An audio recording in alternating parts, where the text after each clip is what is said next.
Welcome to USA Global TV and Radio, where our mission is to provide education, entertainment, hope, and inspiration.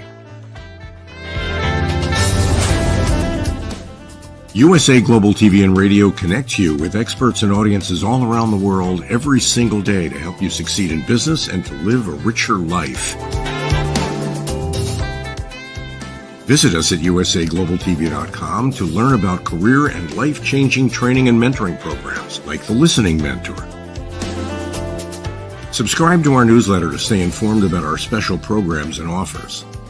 Discover how you can become a guest on one of our shows or a host or producer of a USA Global TV and Radio show of your very own.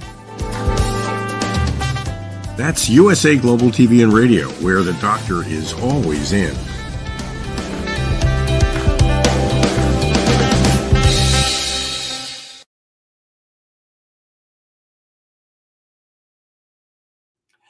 Howdy, all. Red.olaughlin here.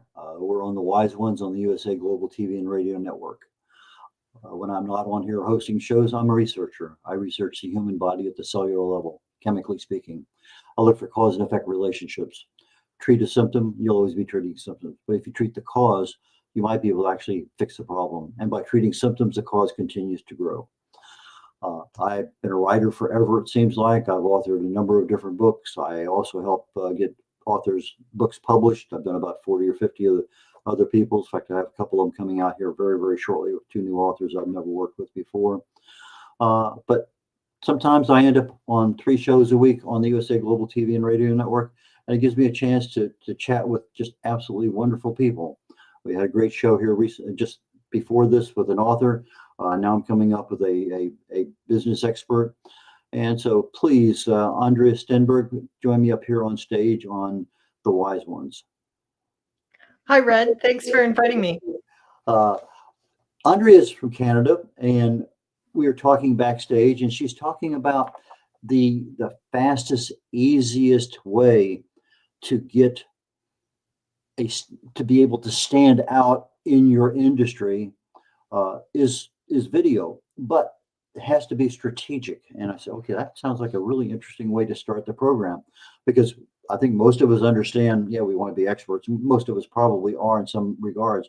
We understand video to a degree. Most of us, I don't think, really understand marketing well. At least that's my perception. And but when you said you got to be strategic, okay, now you really totally blacked my mind out, because I don't know what you mean. So why don't we start out with that, and then we'll kind of go back into Andrea's background. But let's talk about, how does video marketing make you the fastest, easiest way to stand out, but it has to be strategic?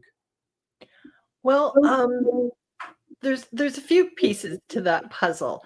A lot of people that I work with come to me and like, their marketing is over here. So their web page, their social media, their email marketing, and they're doing video, but they almost don't look like they're coming from the same business. And what you really need to do is make all your marketing work together like this. So that's one aspect of being strategic with your video marketing. The other aspect is understanding that your audience are not all in the same place. Some people are just discovering you for the first time. Some people know who you are, but they're not entirely sure what you do. Maybe other people know what you do, but they're not quite sure that you're the person to help them.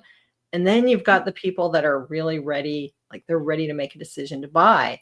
And I think a lot of people really think of the top of the funnel with video marketing, like, I'm going to go viral, I'm going to get discovered, but they forget about all these other pieces and other parts of the client journey where people might be watching their videos.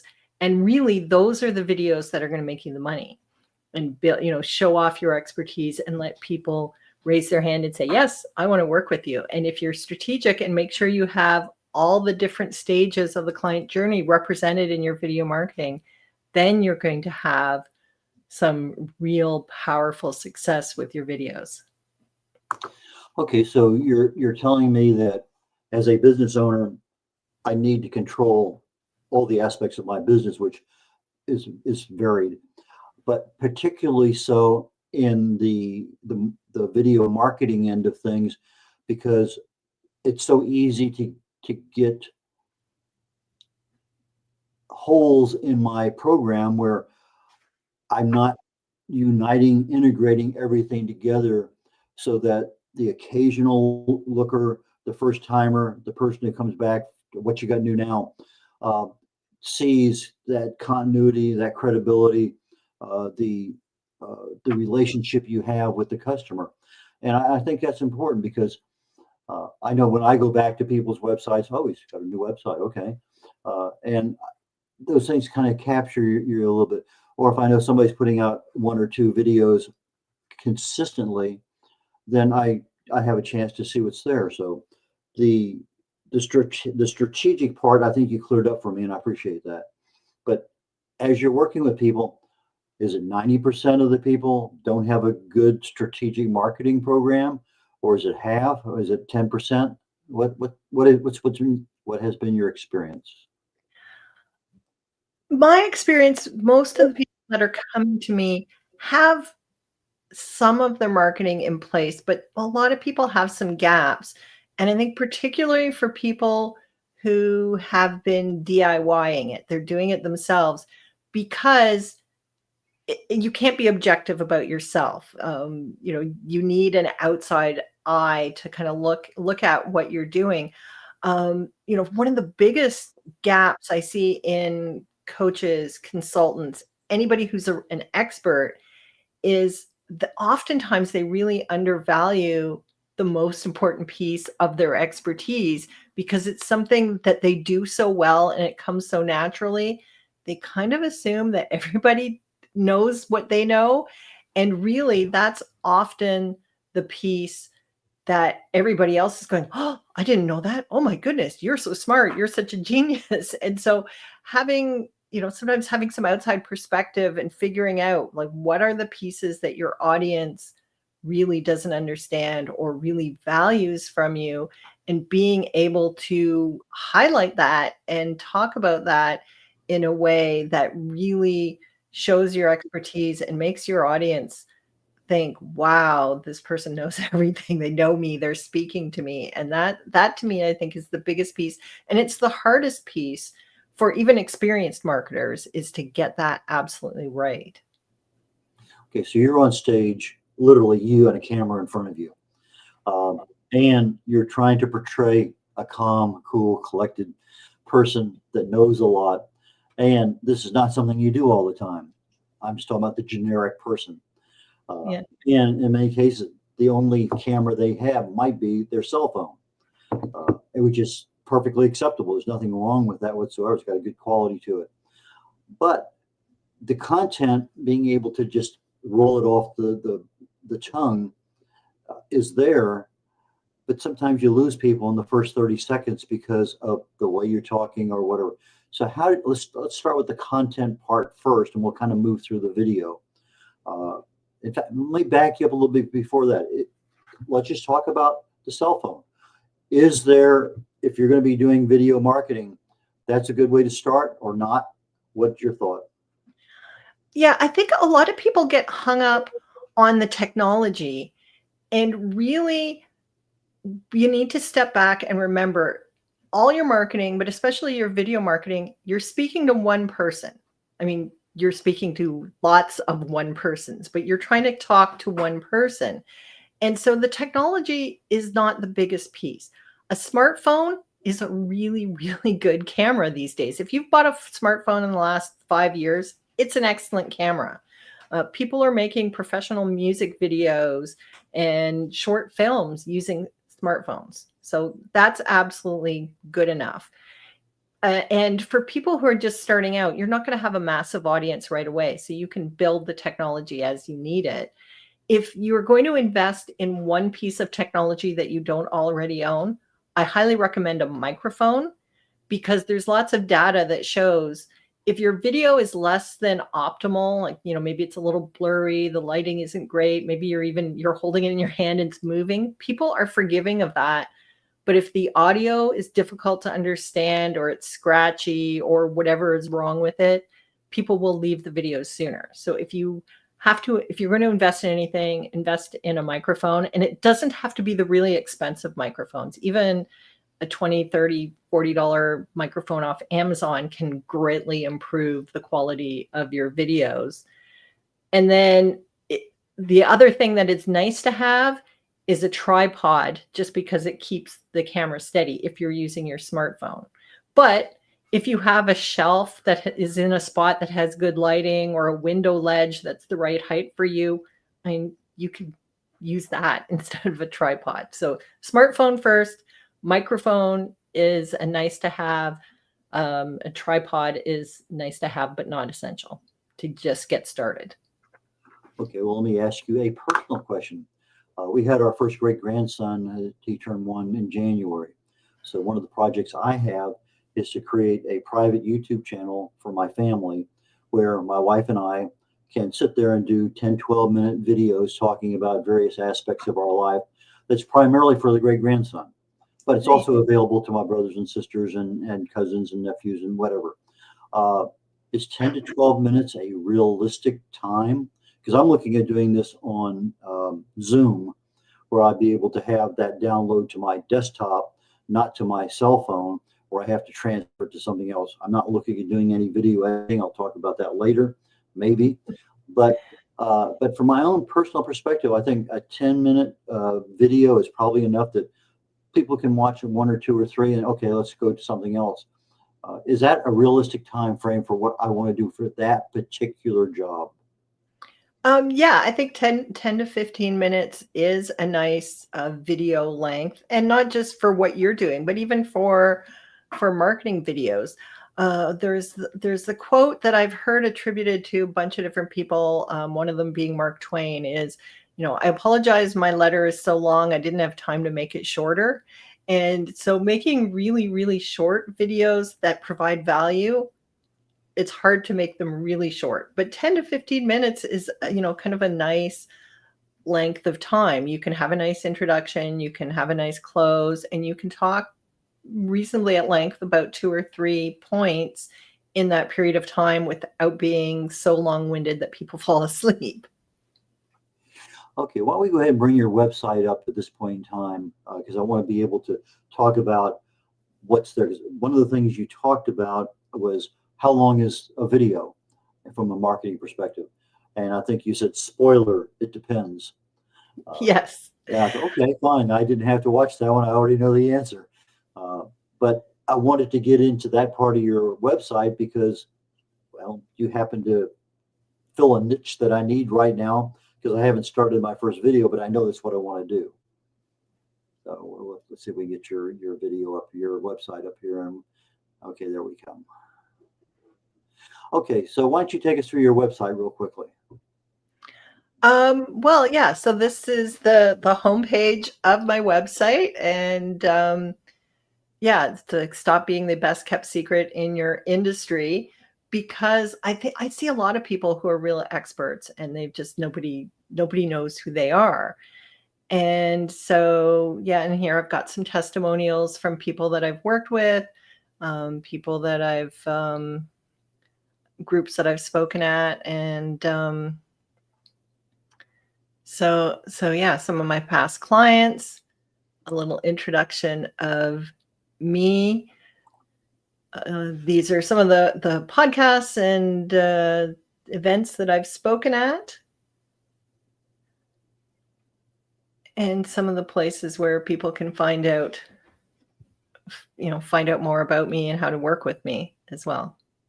Okay, you have a blog, you have speaking, you have a number of things on there that I found to be, oh, that's interesting, that's neat. Yeah, I've been blogging, I think about 2010 is when I started blogging.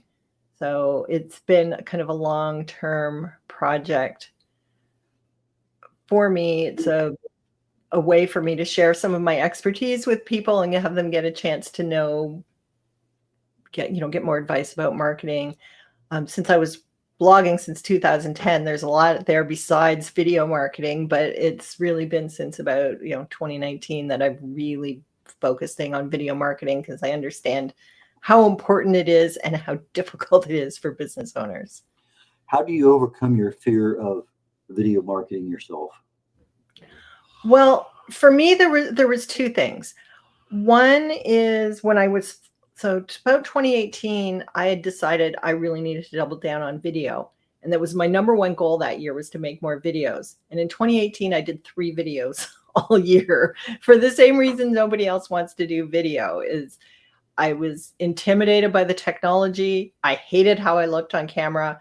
And of course, the biggest one is I didn't know what I was supposed to be saying on camera.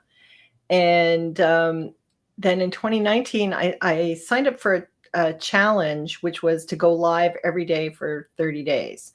And I managed 28 out of 30.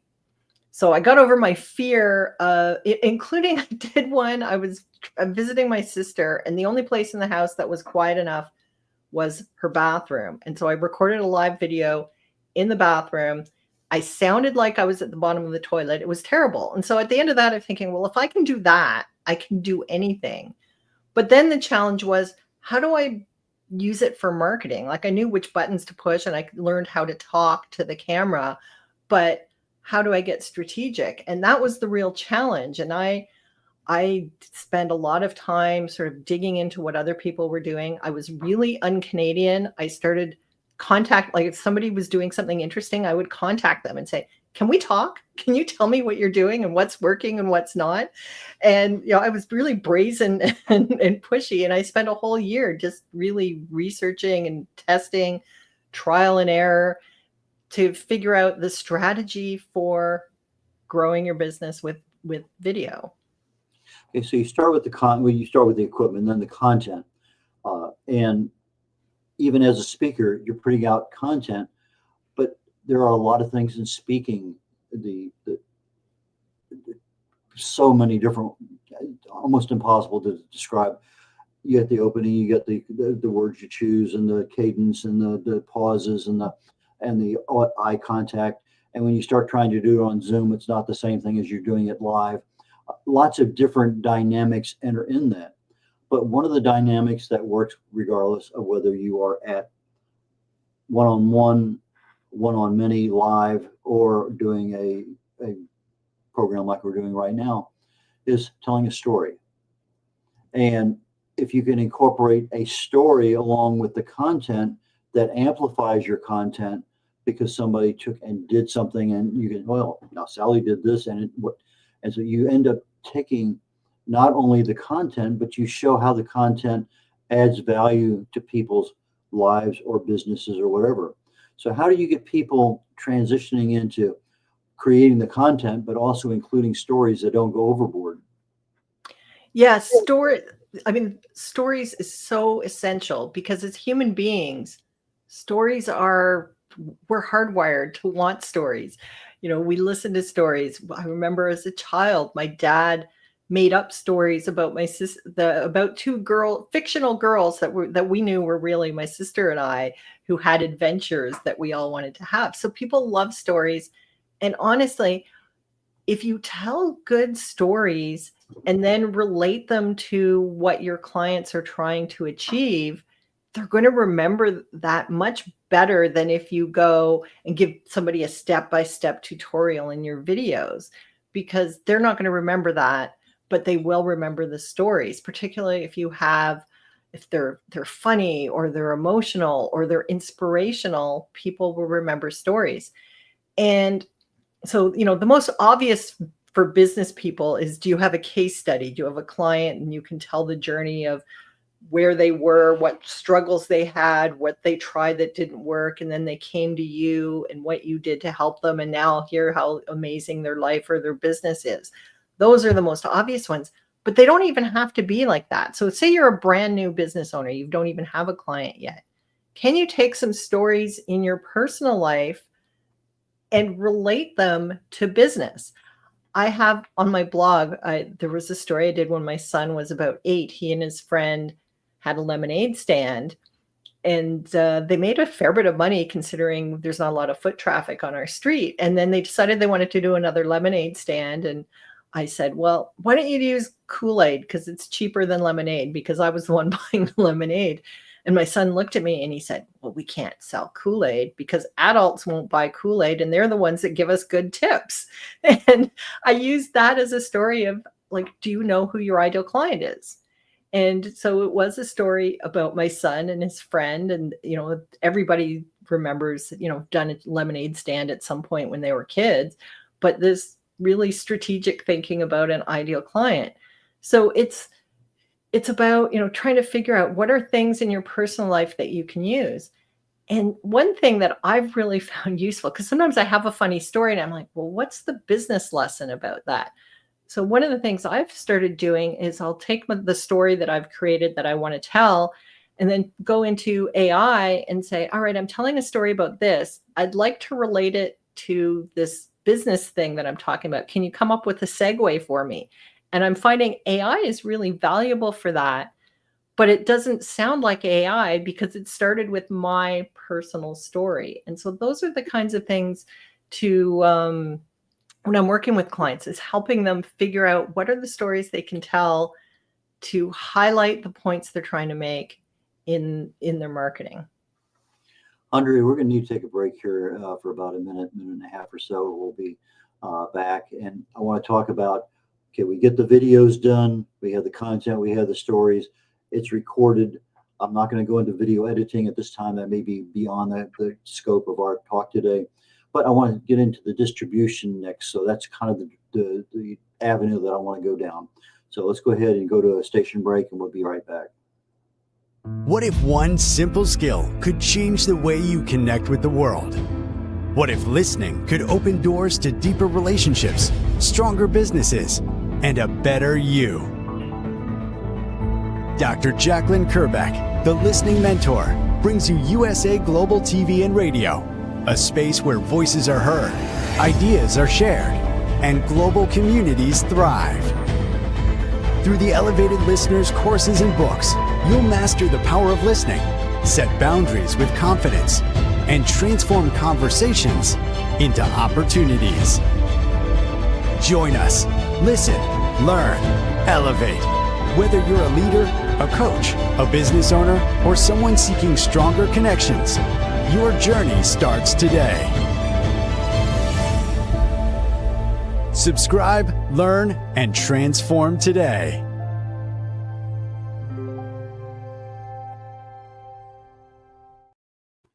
Howdy, Red O'Laughlin here. We're on the Wise Ones on the USA Global TV and Radio Network. And our guest today is Andrea Stenberg. She's a video marketing expert. And we are talking about getting that marketing video done for your business, for your credibility, for your future growth. And we talked a little bit about the equipment. We talked a little bit about the content and the development of what really works well. Sometimes I need to go to YouTube to find out, how do I make this happen? I don't need stories then. I need, you do this and you do this and you do this.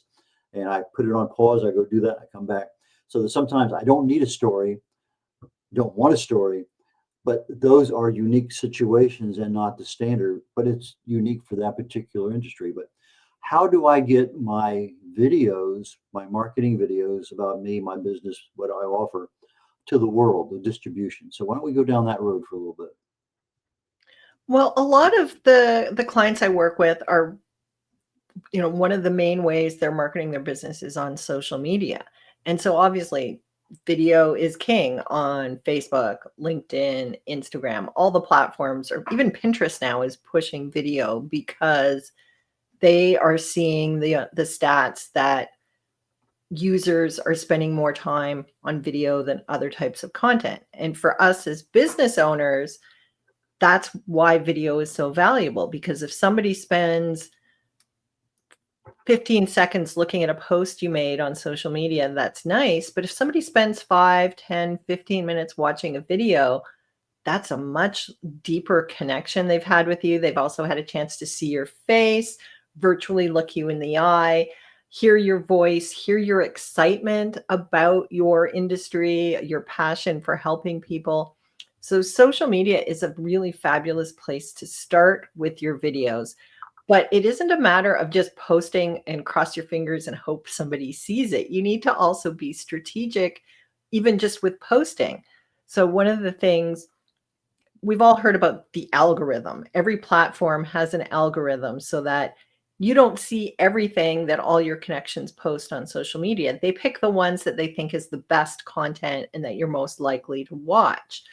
So one of the ways that you can really, and I teach this when I'm working with my clients is, okay, you post a video, but you want to promote it ahead of time by maybe having some teaser content for a couple of days ahead of time that's related to what you're posting once you post it. So for example, you post on LinkedIn. If you have an email list, send an email talking about what's in your video and then driving traffic from your email list to your video to make sure people actually saw it.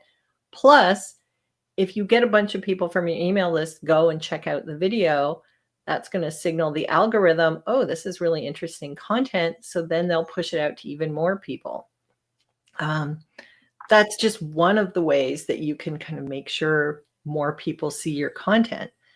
And on LinkedIn, there's a section on your profile where you can pin featured content. So if you have some videos that you've created that are particularly good or particularly relevant to a promotion you're doing or how you work with clients, pin those to your profile, because if somebody checks out your profile on LinkedIn, they're probably interested in you for a reason. And then if there's a video right up near the top of your profile and somebody's thinking about hiring you perhaps, and then they watch the video, it's just taking them deeper into that connection with you and getting them closer to that point of saying, yes, I want to book a call, or I want to hire you, or whatever the next logical step is with potential clients.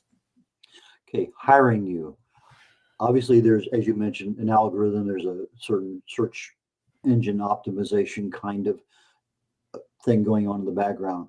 But sometimes you hire somebody and they give you a bunch of bots that really show a lot of things up. How do you know that you've actually hired the right person? I'm coming to you as the expert on video marketing, and you're giving me a strategy. How do I know that that is the best for what I have, or is going to be give me a return on my investment? It may not be the best, but I'm going to actually see something. How do I make that evaluation 2 weeks, 2 months down the road? Well, I mean, that is one of the advantages of video. So if somebody is, for example, somebody who's coming to, is Andrea the right video marketing strategist and coach for me? They can watch some of my videos, get a taste of my style, how I teach, how I share information, how I communicate. When you're at that cusp of, starting to, I really think I'm going to buy, or I think I'm going to book a call, go and check out somebody's LinkedIn profile. Do they have recommendations? Check out their Google. Do they have people giving them good ratings? Check their website. Do they have referrals or recommendations or testimonials on the website? And, and then it's a matter of, depending on what it is. If you're signing up for a $50 course, you're not going to do as much due diligence. If you're signing up for a $5,000 done for you program, you're going to spend more time digging into who they are, who they've worked with. And, I always, if it's a larger ticket item, book a call with somebody. I always, for my longer coaching programs and my longer courses, book a free call with somebody so we can have a conversation and decide whether we're a good fit, whether I can help them with where they are today. And, it doesn't matter whether it's me or any consultant or coach. It's worth having a conversation with them and asking some questions and getting a feel for, is this person going to be able to help me? And certainly I've had people who, when we get on a call, get on Zoom, say to me, I've watched 4 or 5 of your videos, and I can see myself working with you. I can see that your style matches the way how I work. I feel comfortable. And that's one of the powers for entrepreneurs using video, is it's a low risk way for people to get to know you. Because if you've posted on LinkedIn or on Facebook or on YouTube, people don't even have to give you their email address yet to watch your videos. So it's a really low risk way for people to get to know you. The social media, is there a strategy for picking the right ones? You mentioned LinkedIn, you mentioned Facebook, you mentioned YouTube, three different audiences as I understand it. What do you tell people as you understand their business and their clients? Well, there's several different pieces to choosing where do you post. And the first thing is if somebody has not been doing any social media, I always say like pick one to start because you'll be overwhelmed if you try to do everything. The second thing is if you're going to be using social media, if there's a platform that you absolutely hate, like even for personal use, like if it just drives you crazy, don't try to do it for your business because you're gonna always find excuses not to post there. Um, Facebook and LinkedIn are two of the big ones. Pretty much every niche is represented on those. LinkedIn these days is a little easier for organic reach. So to get discovered by new people and for you to, reach out to people that might potentially be good clients. I'm finding more and more entrepreneurs are going back to LinkedIn. There was a period of time where LinkedIn was unnecessarily difficult to use, but it's kind of having a resurgence. So for a lot of business owners, LinkedIn is the place to be. But Facebook is still good. The organic reach is down a little bit. If you're a local business, Facebook can still be really powerful because of the connections. So it really, it's really a case of looking at who your ideal clients are, where they are, what you feel comfortable using, and going from there. YouTube is kind of a different fish because it's partially a social media network, but it's more of a search engine. And, because people do go to link, as you said, I want to learn how to do, I want to learn how to fix the tap in my bathroom. So you go to YouTube and type in how to fix the tap in my bathroom. And then you find videos that are tutorials that walk you through it. And of course, YouTube is owned by Google, which is the number one search engine in the world. So YouTube is more of a search engine for getting discovered by people, whereas LinkedIn and Facebook and other social media sites, it's as much about relationship building and connections as it is about discoverability. I think you hit it on the head because I noticed my preferences have changed over time. It used to be all Facebook. Then I kind of went more into LinkedIn. Nowadays, I'm finding more of what I want to see and use off of Instagram. But I also have unique followings for what I want to know, and I see that stuff pop up. Okay, and I can use some information. But when I want to know something specific, I'll go to YouTube. And that is where I probably find the most value for when I'm doing presentations. Like I'll be doing a presentation right after today. Well, part of that presentation came from just a Google search. Part of it came from Instagram. Part of it came from YouTube. So in other words, I go to a lot of different sources depending on what my end result has to be. And sometimes my YouTube is the best one out there, and sometimes it's not. It just sort of depends on the uniqueness of the question I'm asking. But I love the answer that you gave a minute ago that I've never heard before, that if there's a social media you hate, don't use it for your business. That to me is eye-opening because it's so true. We hear about that. Like I tell people I'm helping them write a book, and you have 12 chapters. Don't start with start with the chapter you're most comfortable with, maybe 5, whatever. And then you can always fill in the other ones once you get to the comfort level of doing that thing. So I think what you had there was extremely valuable information, because if I really fear going on Pinterest or Instagram or what, I'm not going to be doing that every day at 3 o'clock to give a posting, because my quality ahead of time is not going to be there. Just too many things are against me. So that was worth the price of admission today. Thank you. So we're getting ready to wrap up the show here pretty quickly. I was looking at my notes. When we're on social media, sometimes we need to be social. Sometimes we need to be business. I've heard 10%, I've heard 5%, I've heard 20% on the social aspect of who is Red O'Laughlin from a social end of things. Because you want to know a little bit more about the people you're dealing with. What is your magic formula for telling your clients if you're going to be on social media and you're talking about your business, you really need to have a little bit of social stuff in there too.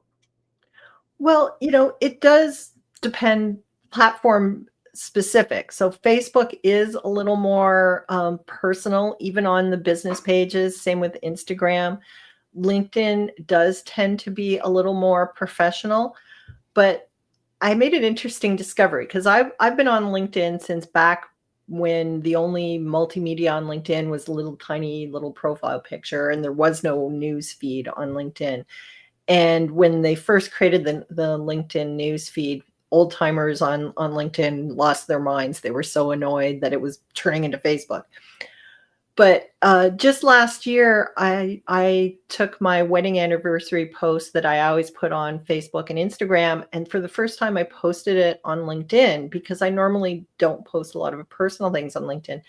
And this post got 10 times the engagement of any post within 4 months of that post. And the interesting thing is most of the people who commented were not personal friends in real life. These were business associates, and a lot of them were people that I just knew from LinkedIn. And what was great about it is it gave the opportunity to start a conversation with people.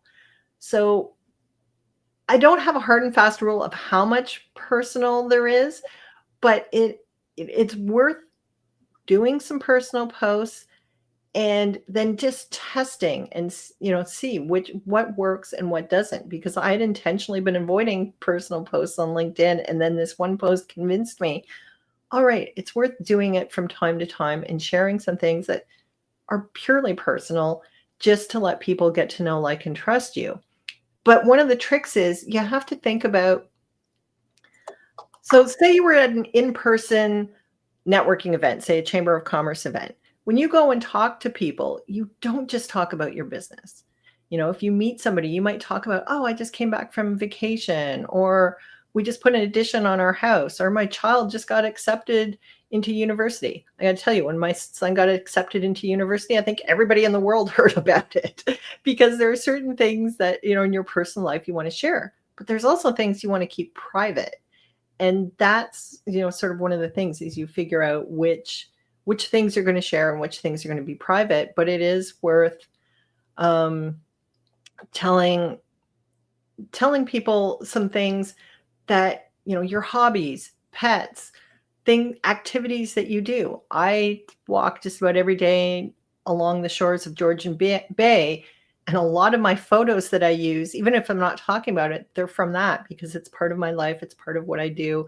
And it's something I'm passionate about.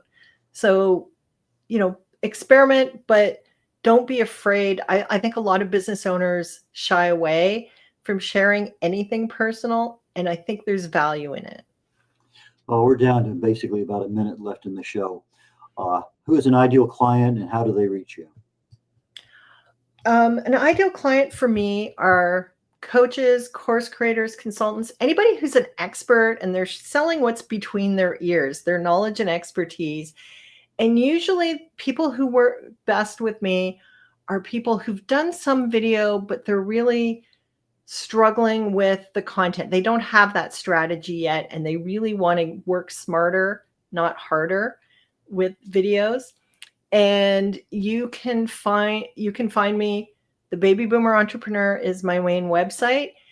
If you're trying to figure out what to say in your videos, I have a free gift. You can go to giftfromandrea.ca, and it's 7 essential videos for growth. And it really is the 7 videos that you need to make to start growing your business. And I promise you, if you're looking at that, I bet you there's at least 2 types of videos that you're forgetting to make. So that is a good starting place for coming up with content for your videos. And then, of course, Andrea Stenberg. I managed to grab my username, Andrea Stenberg, on most of the platforms early on: Facebook, LinkedIn, YouTube, Pinterest. Andrea Stenberg, you will find me in all those places. Okay, so for our audio audience, gift from Andrea, ANDREA.ca for Canada, thebabyboomerentrepreneur.com, and Andrea Stenberg, ANDREA, Stenberg, Stenberg. So with that, I'm going to go ahead and conclude our conversation today. Andrea, I really and truly appreciate it. I truly look forward to our next one because I still have a lot of questions to ask. So with that, take care and have a fantastic day, and we will catch you later on. And Thanks, Red. And in just about 20 minutes, Talking Heads will be the last show I'm doing today. I do 3 shows every Thursday back to back. And today's show is talking about longevity enhancements. I research the human body at the cellular level, and a lot of things in there can be done that we just don't think about. So I'll be talking about, these are everything that the world talks about. But here are some little tidbits that I think are super critical if you're looking to having a really good, healthy retirement and fully functional life. So that being said, I bid you adieu, and we will catch you all next week. And for some of you, we'll catch you in about 20 minutes. Bye now. Have you ever felt unheard? Like your words float into a void, leaving you invisible and disconnected? How about feeling judged, when assumptions overshadow your truth, leaving you misunderstood and defensive? And then there's that moment when someone offers solutions you never asked for, dismissing your feelings and leaving you more frustrated than before. It doesn't have to be this way. Dr. Jacalyn Kerbeck, the listening mentor, understands. She's here to help you reclaim your voice, build stronger connections, and create meaningful conversations that inspire understanding and mutual respect. Through her groundbreaking books, online and in-person courses, and interactive workshops, you'll learn how to navigate life's most challenging interactions. Discover the power of elevated listening and transform how you communicate. Master setting boundaries and asking permission to protect your peace. Learn to recognize and release judgment, fostering empathy and true connection. Dr. Kerbeck also offers personalized coaching, one-on-one or group sessions designed to fit your unique needs. Whether in person or virtually on StreamYard, her guidance will empower you to thrive. You don't have to struggle alone. The path to deeper connections and better relationships start here. Visit drjacalyn.com or usaglobaltv.com. Join a global community of empowered listeners and transform your life, one meaningful conversation at a time. Dr. Jacalyn Kerbeck is the listening mentor. Start your journey today.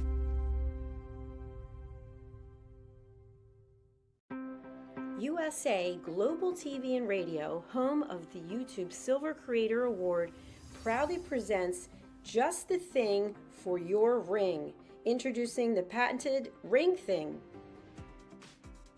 Your premium personal ring holder to keep your ring safe, nearby, and avoid loss. The Ring Thing just got smarter. Add your logo and an NFC tag that opens to your website with one tap. Waterproof, inner padding, and now a forever business card. Just the thing for your ring. Scan the QR code seen here to learn more about Ring Thing or place your order. Follow Ring Thing on Instagram at ring_thing_ or go to our website ringthing.com.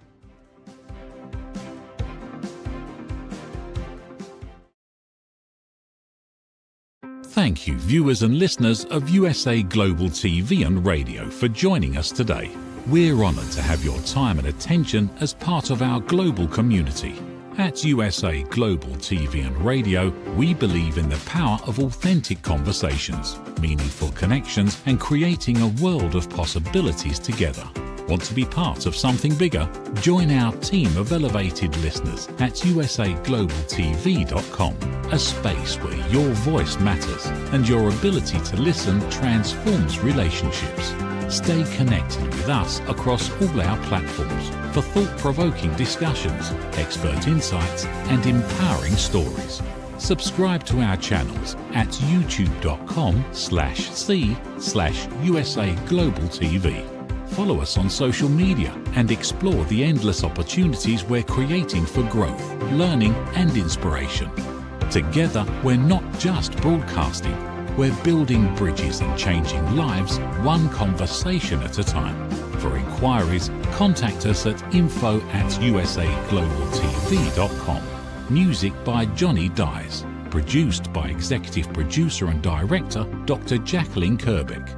Voiceover by Mike Porter. Creative Direction by Paul Garcia. All rights reserved. Copyright 2025. Visit usaglobaltv.com to view our full terms and conditions.